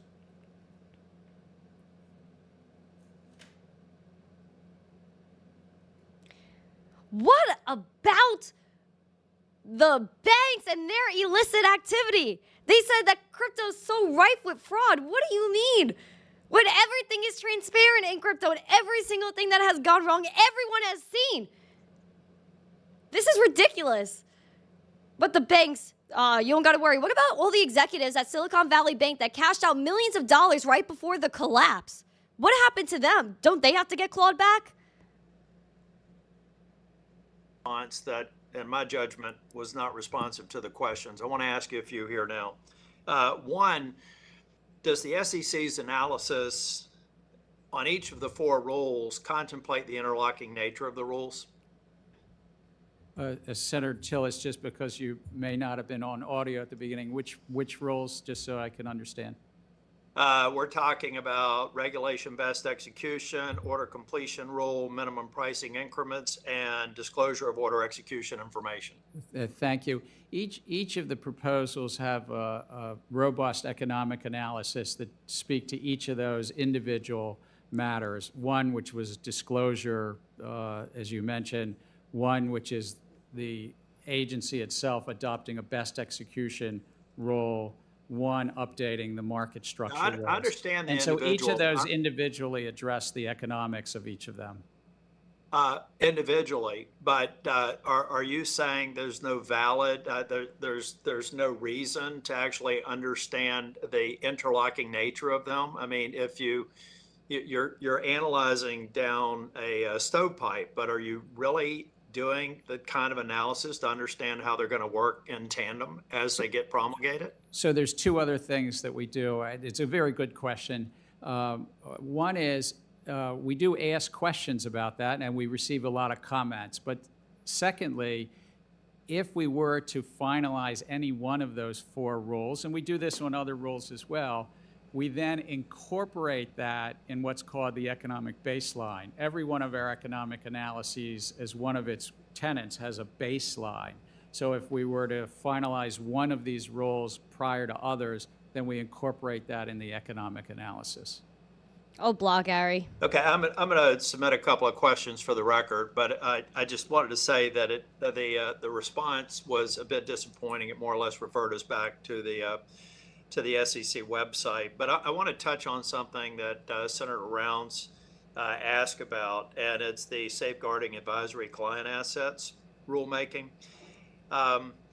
Given the impact that it has on core banking activities, at what point in drafting did the SEC actually consult or confer with prudential regulators? I know that our staff has ongoing discussions. This was a new authority that we got in 2010, and the team that worked on it actually had been working on it for 12 years. So there's been ongoing discussions off and on with bank regulators over those dozen years. But in terms of this specific rulemaking, certainly since it's been out, there's been discussions, but I couldn't tell you how many times over the 11 or 12 years before the staff had been working on it. Mr. Chair, I am going to submit for the record letters from industry that on a couple of subjects, but on this particular subject, it appears to me that there hasn't really been an extensive vetting and discussion with the prudential regulators, and we'll get back. We'll submit that for the record. But Chair Gensler, unless I can be convinced that there was significant engagement, why wouldn't we just put this rule on hold until we got a more fulsome response, better basis for execution? Because, Senator, what we do is we put things out to proposal, we get public feedback, sometimes we re-propose, we've done that a number of times, or reopen. Okay. And often we just moderate, we change, we adjust based on the public feedback, and we've done that on nearly every one of the proposals that we've adopted, these 22 adoptions. Just real quick, number one, I'm curious about the analysis that you've done to determine how the rule would impact market liquidity. I'd like to get that. I'd like to ask that for the record. I don't think you could possibly answer that in 45 seconds. So I'm going to honor my time limit. I'm also kind of curious as to whether or not you've completed an analysis. If you have, I'd like to see it on the cost borne by the investor on the requirements for the proposal. Just a quick answer within 30 seconds. Have you done much in the way of work, and can we look forward to a detailed analysis on the liquidity question and the impact on investors? We do on each of our rules look Laughing at the again, economics, and depending upon the rule, some are very germane to liquidity and some are less germane to that. But we do that, and that detailed analysis is put out to public comment, and as you said, Can we is get on our that public information website. for the record? Yes, but again, it might be that which is already on the public record. I want to be candid with you, because that's the analysis that we've done. Thank you, Mr. Chair. Until Senator Warner of Virginia is recognized. Thank you, Mr. Chairman. Good to see you, Mr. Chairman. I was going to greet you a lot, but I got a 5-minute timeline. The chairman specifically gave me that notice on 5 minutes. I got 2 topics. Let me get them right away. First is the whole question around human capital disclosure. We all know, we've talked about this many times. 7 years ago, 70-80% of corporate value was in plant and equipment. We're now at over 90% in terms of intangible assets, intellectual property, and human capital. I think investors want to have that kind of information about what companies are doing in terms of investment in their workforce, their biggest asset. Last year, Chairman Brown and I sent you a couple letters. Just yesterday, we reintroduced the Workforce Investment Disclosure Act. And before my colleagues say, oh my gosh, is this some rearing again of ESG or anything else? Like, no, this is something that Chair Clayton, under President Trump, took the lead on. Given the fact that there is this consensus that companies and investors want to know how they're doing in terms of investing in human beings, recruiting and retaining. Last September, you'd like to see, you testified that this was one of the items that were on your agenda. Where are we, and when can we see more action? again, you mentioned Chair Clayton. We wanted to see the data and see what happened off of that rule. Question from not 2020 answered for the first 2 again. years and build upon that, and really be targeted around turnover and workforce issues. And there is some consensus around that, and just trying to find mentioned. Well, we'd like to see action. I know you've got a big agenda on this one. I'd urge you to move expeditiously. And again, I say particularly my Republican colleagues. Oh, no. I don't think we can find a CEO anywhere in America that doesn't say their workforce is their number one asset. And the fact that we have such little reporting on that, I think, is an area where we need improvement. I'm going to move quickly to AI. I concur with Senator Cortez Masto on some of the questions she raised, and Senator Menendez. I'm chair of the Intelligence Committee, and I see upside, but I see huge downside. You are an AI expert from your work at MIT, from your July 17th speech. As we think about how we get our arms around this, I actually think the two enterprises in our society that are most subject to interference from AI in terms of undermining public trust is faith in our elections, and there's a lot of talk about how AI could manipulate as we go into a presidential election. But the other entity that is totally reliant on public trust is public markets. And I'm concerned, we've seen a little bit of activity here where there was the fake fire on the Pentagon and that interfered with the market.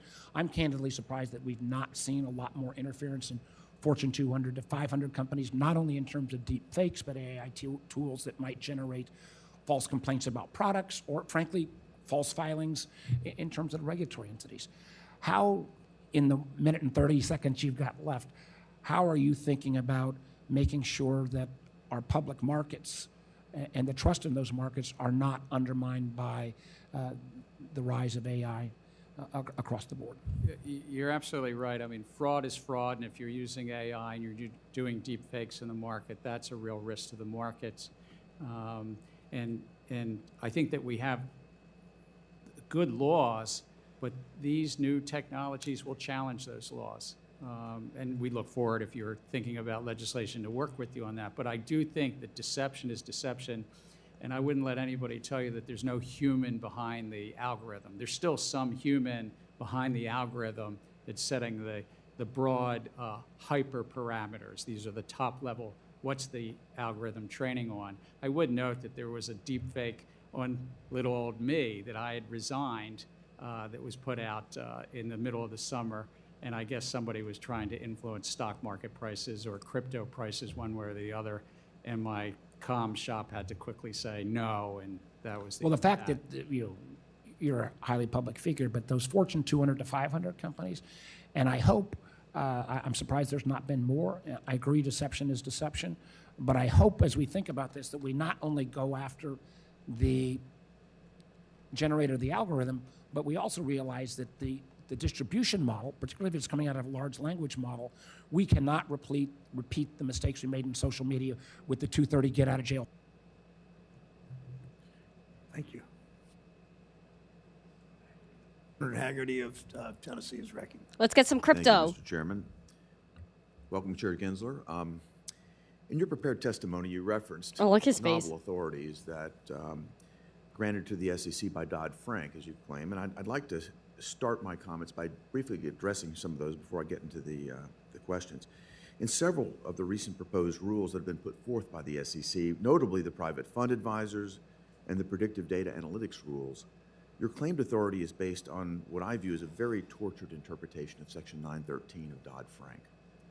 As you know, the Supreme Court has recently said that major regulations require clear congressional authorization.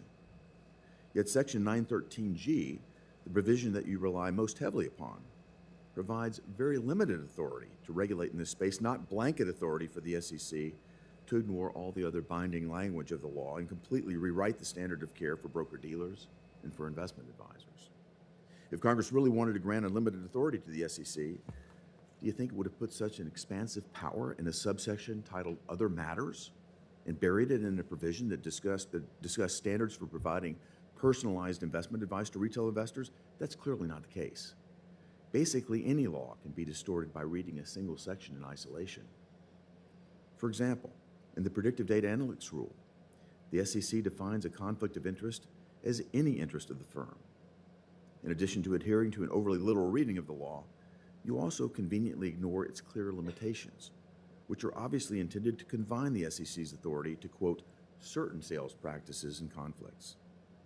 What appears to be happening is that you're targeting a subset of the industry that's despised by the left. By applying a different standard for emerging tech, the SEC is not acting as a neutral party. Indeed, the SEC seems to be targeting many of the newer entrants that are actually expanding Americans' access to investments. In the case of the private funds rule, the SEC already has ample enforcement authority to recover funds on behalf of investors. So there must be another purpose for this rule. What you appear to be doing here is trying to change the negotiating dynamics between two sophisticated parties in favor of one over the other, a clear abuse of power. One of these problems with such an ideological driven agenda is that important matters that are critical to the SEC's missions fall through the cracks as you waste resources on matters like this. So let's get to a matter where the SEC really should be focused upon, and that's Chinese government-connected broker-dealers. Recent congressional oversight letters and press reports have highlighted the growing trend of broker-dealers with connections to the Chinese government. These Chinese-linked firms are operating retail... All right, friends. So this is craziness. Gary Gensler basically has not answered any questions. We're waiting on anything that's positive, which I don't know if we would really be waiting for anything positive, considering that we do see that he did say already, which I did put out on social media, that Gary Gensler says crypto is rife with fraud, abuse, and misconduct. Obviously, we know this is not true. We know that Bitcoin and crypto is highly transparent, so that way there really can't be any discrepancies like he's saying. Of course, you know, there has to be some regulation that I guess, I mean, crypto doesn't really need the regulation in terms of, like, I feel like it could self-regulate itself in some ways. However, TradFi people always want the approval of Sir Gensler.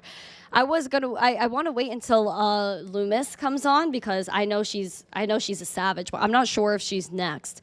Yeah, that guy, listen, Gary Gensler has not answered one question. Not one bloody question. Guys, if you're here, say hello to me. I know Roz is in here, Mamba Spirituality, nice to see you. Vets in Crypto, 3 Diglets, thanks again for the super chat. One said, love when these guys from the government talk about deception. Yeah, me too. It's kind of ironic sometimes. M2 is in the chat. Dubai Money is in the chat. Overbore is killing it in there. Thank you for coming. I appreciate every single one of you. Tom Allen is in here. Eye of the Beholder. Rusty Bot is chilling in here. He said thanks for streaming, of course. Dunce nice to see you. Bacon, Eggs, and Hash. Andy S, nice to see you guys. MK, hello to you. Kenny O is in the chat. Oh, Kenny O, I hope you got your thing figured out. I know we were texting before, and I hope everything's okay. Christopher Hannah, good morning to you. I guess it's almost afternoon, so still good morning. MK, hello. All right, I think we got everyone. Tom Allen said, loving the show. Thank you so much, Tom Allen. Big Crypto said, great stream. Thank you so much. I really appreciate it. Guys, if you're members, throw these Gary emojis in the chat. We need to be raining Garys. It's raining Gary. Hallelujah, it's raining Gary. Hucksters, fraudsters, scam artists, Ponzi schemes. Hucksters, fraudsters, scam artists, Ponzi schemes. Decision and reviewing. We have multiple filings around Bitcoin exchange-traded products, so it's not just that one you mentioned, but it's multiple others who are reviewing them, and I'm looking forward to staff's recommendations. So it's similar questions. Thank you, Mr. Chair. Senator Warren of Massachusetts. Thank you, Mr. Chairman. Let's go. So the job of the SEC is to protect investors, not not fossil Warren. fuel industry. I thought he said And when Loomis. you I were got so excited. nominated 2.5 years ago, you said that giant corporations should not be able to hide their climate risks from investors. Without a strong climate risk disclosure rule, that is exactly what companies will continue to do. You have a mandate to protect investors. You have strong public support. Anti-crypto army. And I just want to say it is time for you to get this job done.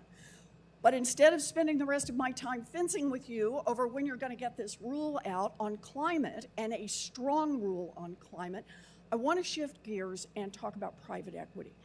When private equity funds acquire a company, they and the companies they buy don't have to follow many of the rules that apply to publicly traded companies and brokers that are selling registered securities. So last month, the SEC finalized new rules that ban some, but not all, of private equity's most abusive tactics. Even so, after the rule change, private equity funds can still use registration exemptions intended for small businesses to raise trillions of dollars in the private market without filing public disclosures.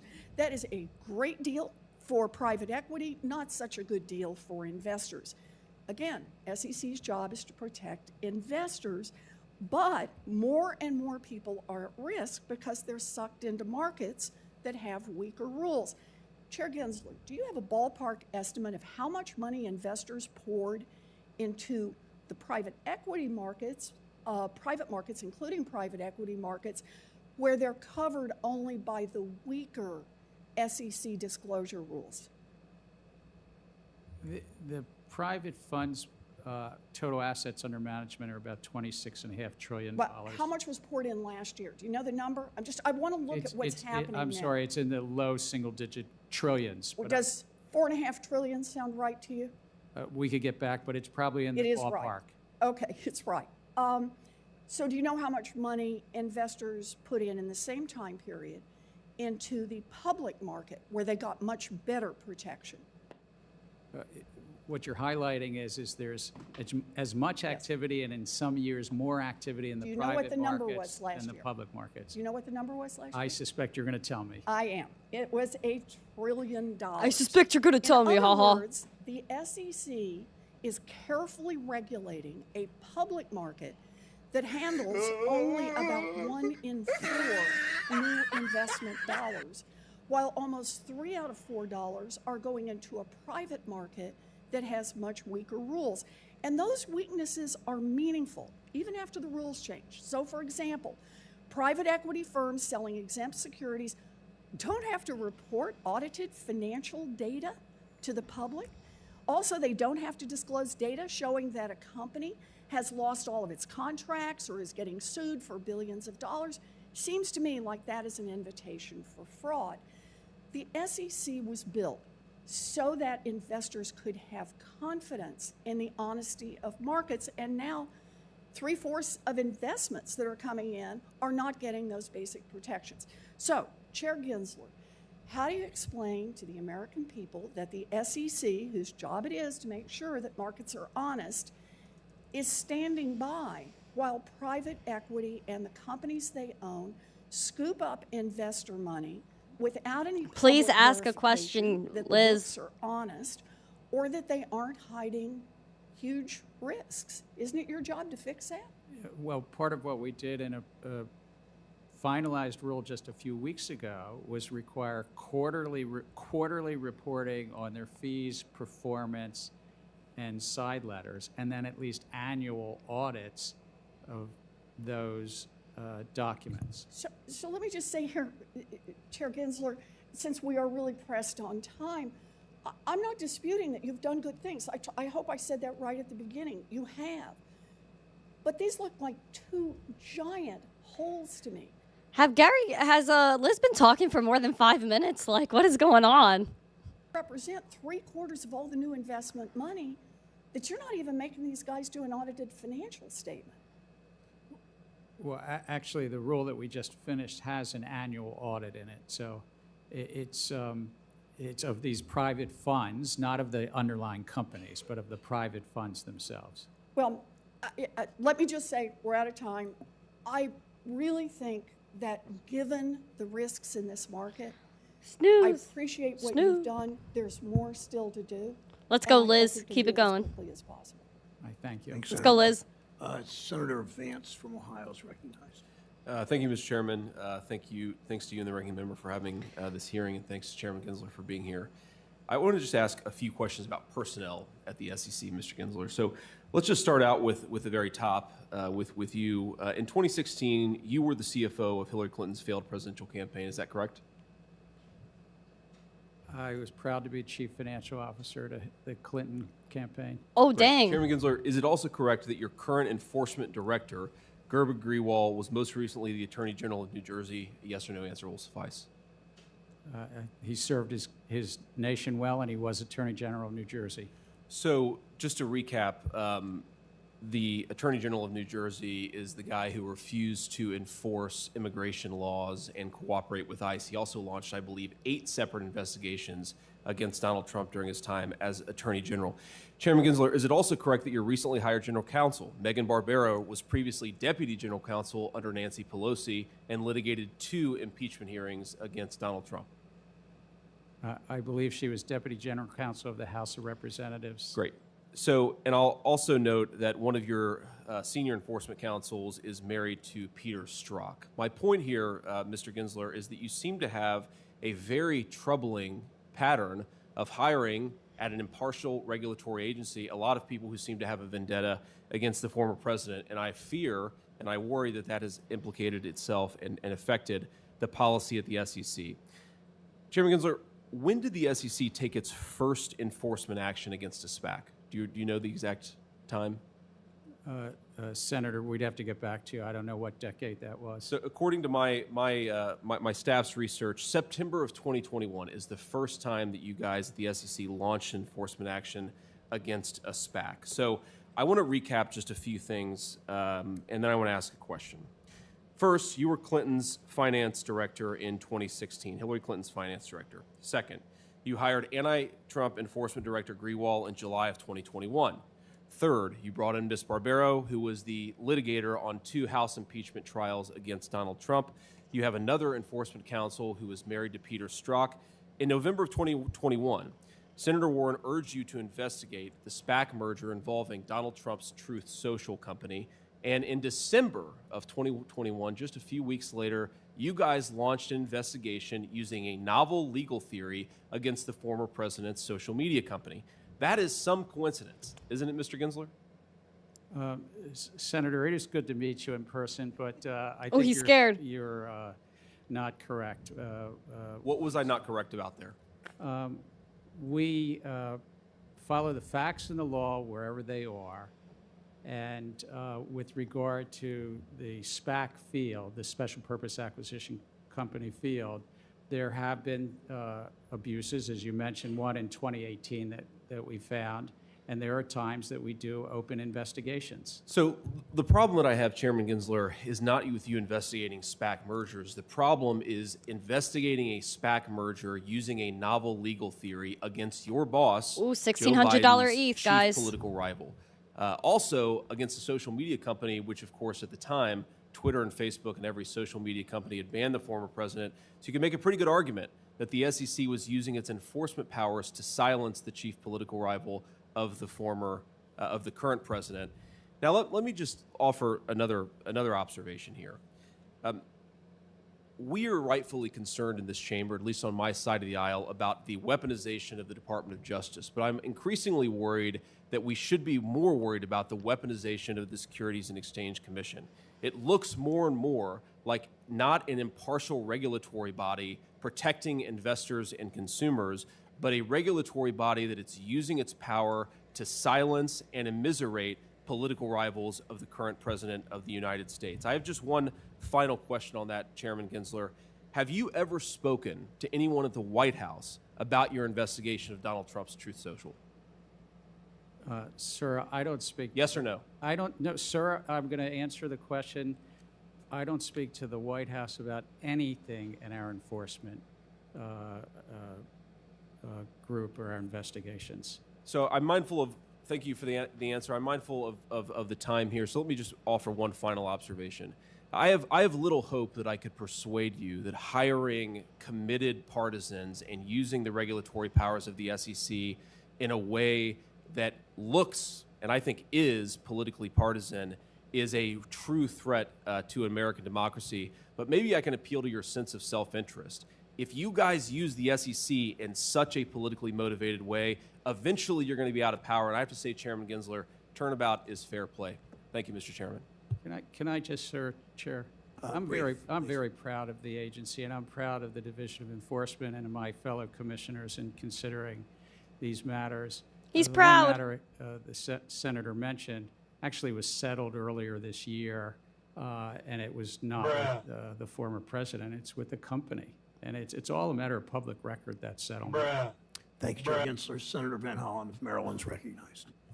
Thank you, Mr. Chairman, and thank you, Chairman Gensler, and thank you for your response to the last question you just received. And I've known you for a long time, and I've also known you as a person who always follows the rules in public interest. So I'm glad to have you chairing the SEC. Oh, gosh. And you brought a focus on transparency to adapting to changing market conditions and the needs of the investing public, and I want to thank you for your efforts to strengthen the rules against insider trading. Oh my gosh. Senator Fisher and I had introduced the bipartisan legislation urging the SEC to move in that direction, and you and the others did by tightening the so-called safe harbor rule to prevent it from being used as a backdoor for insider trading. I also want to commend you on your role along with the PCAOB in implementing. Is this going to be a Gary Gensler love affair? That was passed, authored by Senator Kennedy and myself, on holding foreign companies accountable in order to make sure that companies based in China, especially, were not using. All right, my friends, this is wild. He follows the rules of the law.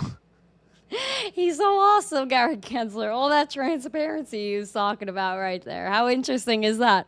Listen, guys, I don't know. I know Nancy Pelosi increased her net worth quite a lot. Yes, they're definitely going to lunch after. Antonio, hire MTC as the new head of the SEC. I don't want to be head of the SEC, bro. Not even. If your hanger is no longer its original color, please step down and get out of the way. Oh, true. Oh, true. Hi, Bitcoin Frida. Bitcoin Free. Yeah, thank you so much for the roses. We have Kevin over there. Thank you. Yeah, it's Bitcoin Free. Yes, Bitcoin Free the people. Thank you. I appreciate it. And you gave me a lollipop. I appreciate that.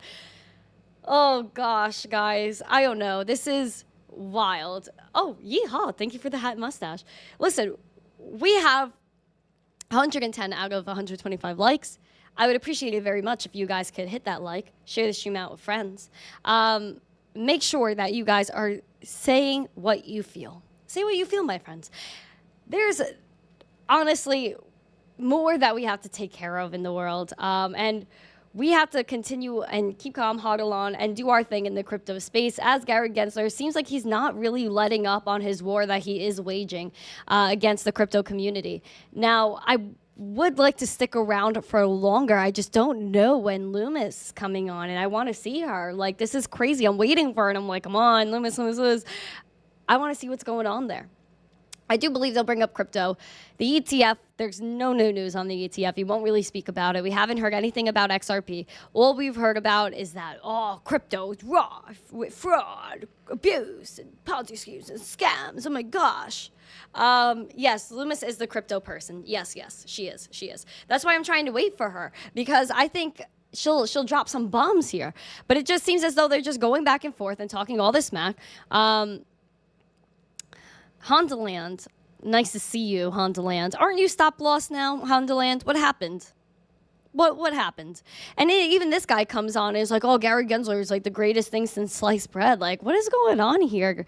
Gary Gensler and his bros, they really need to step up and actually give us some clarity, because I really don't think not one question was answered today. Bitcoin Free the people, you gave me some weights and music and GGs, and I got another rose from Kevin. Thank you. I appreciate that. Thank you. Thank you. Like Chad Gable says, thank you. Oh, Gary Gensler. We've been watching this for over an hour now, and we have not heard one single thing. Not one thing.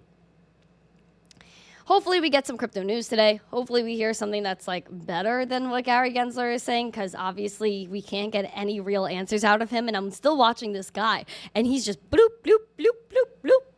No real answers. We need Yes. Three Diglet says the king of deflection. That's exactly what's happening. Hi, B Team Crypto. Are there people in here that I missed? Let's see, like, the participants. Let me make sure I got everyone in here. All right, I think I did get everyone. Beautiful, gorgeous, gorgeous. I think I missed Discover Crypto was in the chat. Oh, I don't think they're here anymore. Well, hello, my friends. I don't know if you're here. If you're here, say hello to me again and confirm that you're here. But hello. Stop loss. Yes, you're there. X Vendetta said, appreciate you. I appreciate you. Bitcoin pumping. Let's see. Let's see what Gary's saying. Gary, what are you saying, Gary? Well, for other agencies like the Treasury Department, and as you mentioned. Lame. Okay, so let's go here.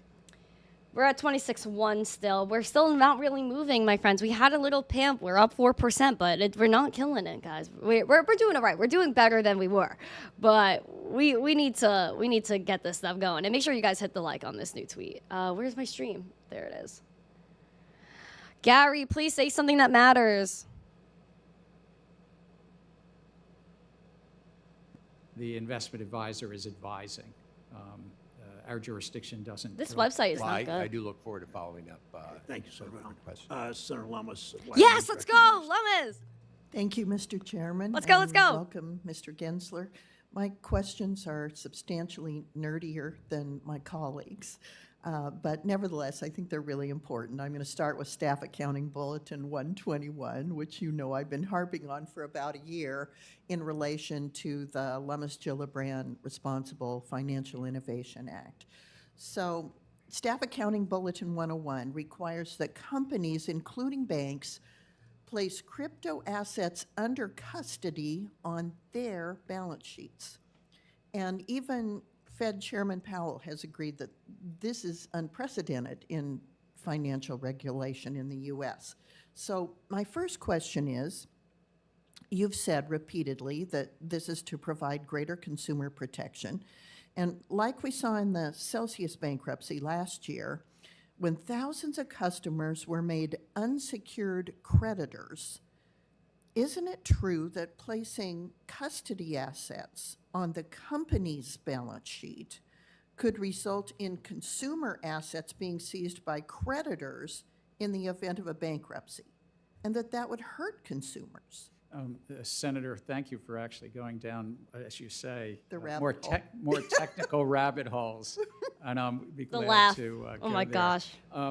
It's actually, you're absolutely right about this Celsius finding, but what was interesting in that bankruptcy finding is a Thank you, judge Daniel. said these are not segregated protected assets. By and large, that the investors were just lining up in bankruptcy, and that was regardless of a staff accounting bulletin that the SEC put out, because Celsius was a private company. The staff accounting bulletin was staff advice on how to do accounting in public companies. And the reason the staff came to that conclusion, and which is different than for stocks and or bonds in custody, is because the laws in the U.S. right now tend to be that you can't easily segregate those crypto assets the way Celsius was taking it on, and that judge said, you're just in line. And by the way, that's also happened at Voyager, it's happened at FTX, it's happened at Terra Luna, it's happened at each of these various bankruptcies. Well, let's then talk about the relationship of Bulletin 121 to banks. So the requirement prevents banks from offering crypto asset custody because it requires the assets to be backed 1-for-1 by US dollars. And if that standard were applied to legacy custody banks like BNY Mellon, they would have to have trillions in regulatory capital. So that prevents the most heavily regulated financial institutions in the country from offering custody. So if your ultimate goal is to provide real consumer protection, shouldn't the SEC withdraw Staff Accounting Bulletin 121 to allow banks to provide custody? So, the Staff Accounting Bulletin is just about public companies and how to properly show that to investors in those banks. And it's investors, not the people getting the custody. The bank regulators are free to address how they treat capital, however they wish to treat capital. But this is just about, is the balance sheet have those custodied crypto as a liability, but they also have the crypto as an asset. We don't speak to how it's backed. That's up to the bank regulators. Okay, thank you. I want to turn to the SEC's pace of rulemaking. Ooh. Let's use, for example, the proposal on the use of predictive data analytics to regulate not just AI, but an overly broad description of covered technology, encompassing all uses of technology in a firm down to adding together numbers in a spreadsheet. Even numbers in a financial firm pass through spreadsheets. So my concern here is this rule is going to follow the pattern of others, such as the money market fund reforms proposal, where unworkability means the end rule looks very different from the proposal. The documentation requirements of this rule are so demanding that the industry will not be able to comply.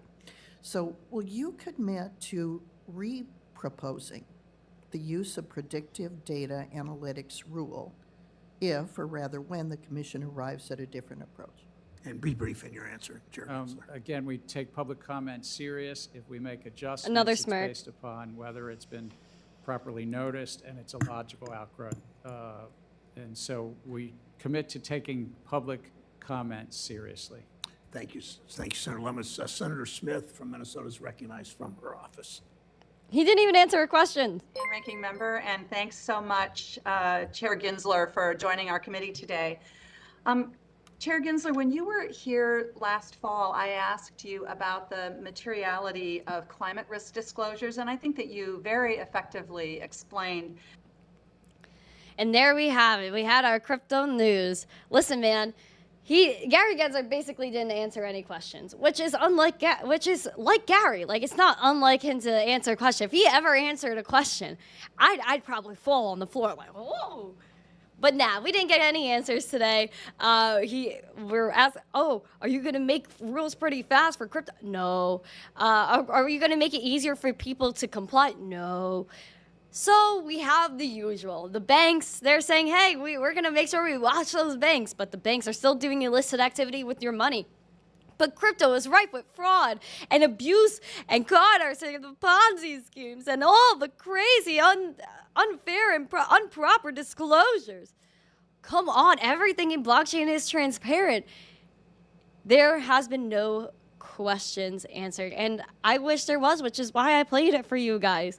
Guys, thank you guys so much for joining me today and going through all of this craziness. I know we spoke about a lot, and I know Bitcoin, hopefully she keeps pamping, because right now she's at $26,230. Like, we want to make sure we moon today. I hope we could. I hope we have a nice move. We're printing green dots on market Cipher currently. It seems like the VWAP wants to spike over that zero line as well. So we could have price action. And listen, I appreciate you guys tuning in and being as zesty as you are and just taking part in this, because yes, we need transparency. Traditional finance is not helping anybody. In fact, it causes more issues because your data gets used all the time. We never have a way to make sure that our data is protected and we're protecting ourselves, because again, banks do whatever they want with your data. They do whatever they want with your money. It does not matter. We need to restructure the SEC. We need the SEC stabilization to happen, where we take Gary Gensler, we fire Gary Gensler, and get somebody new. What's up, Brad Fisher? Shout out to Brad Fisher from the Mitch Ray TA channel. It's always great to see Brad. I hope the baby's doing well. I hope your wifey is doing well too. Much love to your family. Guys, I gotta run. We got major things to do today, things to figure out, things to be. We also, we do have some, of course, drama in the crypto space. It's all gonna be good. We will make it. Don't worry about it. Don't stress. Everything is going to be okay. Keep calm, hodl on, and if you haven't yet, get your crypto off of the exchanges, put it in your wallet, take self-custody, and make sure that you continue being positive. Brad, the baby's sitting up with me watching Gary Gensler not answer questions. Don't put the baby through this. The baby needs to watch some happy things and not Gary ditching all these questions. But I will be here for you guys. I will not ditch you. I will not go and run around your questions like a politician. If you got questions for me, I answer them. Thank you guys so much again for joining me today. Don't listen to Gary Gensler and all his craziness. He's just kicking the inevitable, moving it to the side until he has no choice, which he basically doesn't anymore. So thank you guys again. If you haven't yet, smash these likes, share the stream out with friends, comment after this is over, and let me know if you enjoyed the show and what your thoughts are on Gary Gensler. Thank you guys again, and as always, I'll see you tomorrow, and stay zesty. Peace.